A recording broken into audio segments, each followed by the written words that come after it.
Just when Nollywood was learning to live in the digital world, another wave hit. It is fast, funny, and unstoppable. The skit makers. Àwọn kan wá tó kúrò lórí ohun tí ẹ̀rá yìí à ń ṣe fídíò káàkiri yóò bọ́ nira fún ẹ lójú wọn. Ọlọ́ba sì tún ní wọ́n tẹ́ ọgbà skit.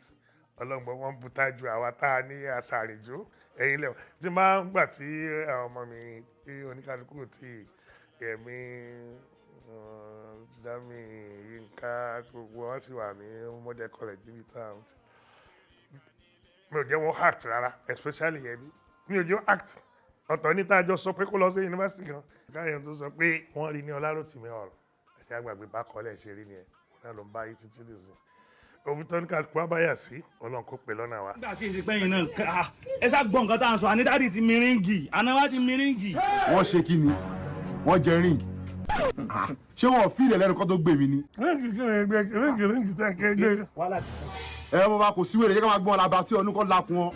Àbíká fàbàrà yọ ríǹgì ẹ̀ ń kún ọkọ̀ yàgbẹ́ ríǹgì ẹ̀ lọ́ta báyìí. Gbogbo kí ló dé tẹ́ ẹ kó àwọn gidi kan kú wárú rẹ? Ẹ kó gbọ́mọ wá bá mi rẹ. Àdìgbòdù wà nù tẹ́ ẹ jẹ́. Gbogbo pọ́ọ̀pù ni mo jẹ́. After the celluloid, the reversal, the video, now ohun tó tún wá ń tẹ̀síwájú nísìn ní skit tí àwọn èèyàn wa ta tún ń yà. You just sit down in your house somehow o máa ro nǹkan kan 2 minutes 3 minutes skit tó dẹ̀ ti tún gbà ló kan báyìí tó jẹ́ pé ó ti tún lọ viral. So gbogbo wọ̀nyẹn náà ara iṣẹ́ ọpọlọ ni nítorí ọ̀pọ̀lọpọ̀ skit yìí náà ni à ń rí ọgbọ́n kọ́ nínú ẹ̀ bó ṣe jẹ́ pé most of the skit comedy and so on ni à ń rọ́gbọ́n kọ́ nínú ẹ̀. With 30 seconds to 3 minutes of content, they built audiences in millions from Lagos to London, from the village square to the Instagram page.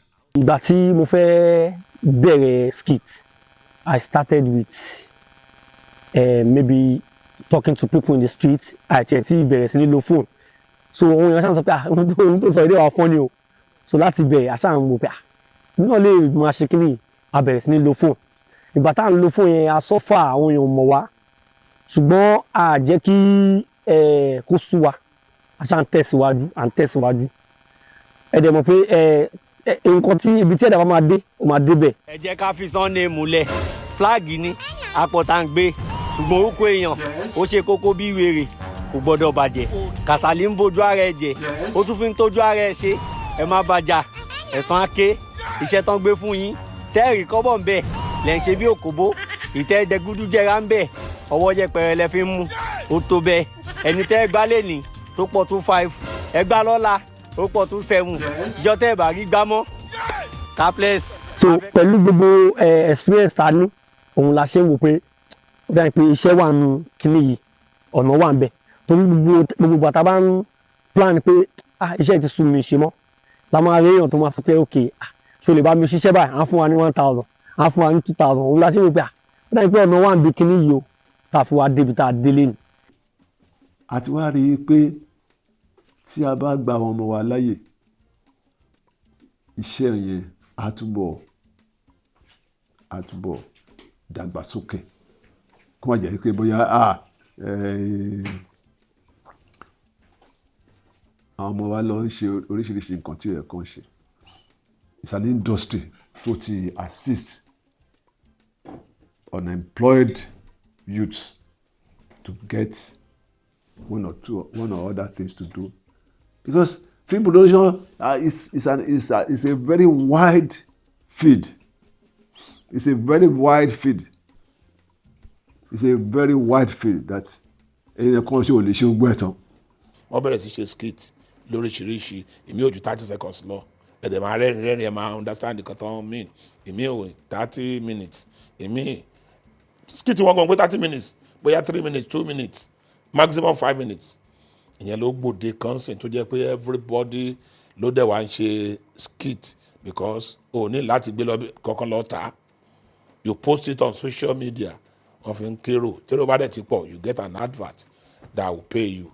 So that's where we find ourselves now. Casting directors started calling skit makers Producers saw their millions of followers as a ready-made market. Suddenly, the same faces that made you laugh on your phone were now showing up on cinema posters. For marketers, it was a shift they could not ignore. Some saw them as disruptors, others as the next Nollywood. But one thing was clear: in the age of the skit makers, attention had a new price. Influence had become currency.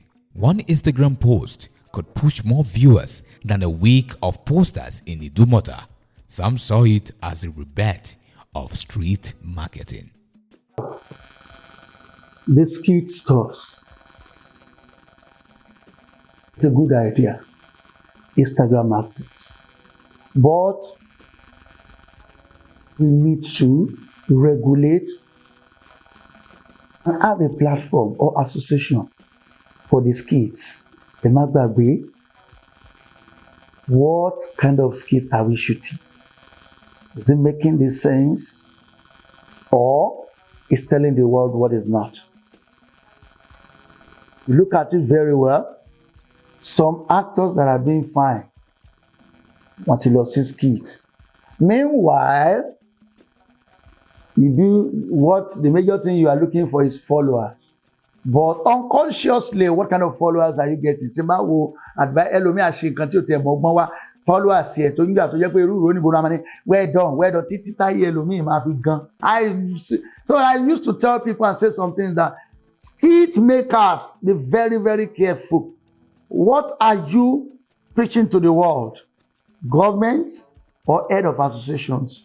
Please, let's make sure we find a way of controlling this skit stuff. I know today skit may be in vogue. Tomorrow, another thing will still be in vogue. Ṣẹ̀rí ìwọ tó bá jẹ́ skit maker tó jẹ́ wọ́n máa dẹ́rìn kò ṣònú. Kò sámọ́ wọn tèmi ní fún ẹ o. Tójú pé má jàwọ́ ń bẹ́ o. Má rí lẹ́yìn tí o. Má fi ṣàn sí. Ọ̀nà wa ń bẹ́ o. Ṣùgbọ́n kankan mo fẹ́ kó mọ̀. Jẹ́ kí gbogbo ohun tó bá fẹ́ ṣe má lé owó. Tó bá ti di pé òun lé owó, òun ló máa ń jẹ́ kó fẹ́ súyàn. Má lé owó. Gbogbo ohun tó bá fẹ́ ṣe pẹ̀lú inú kan.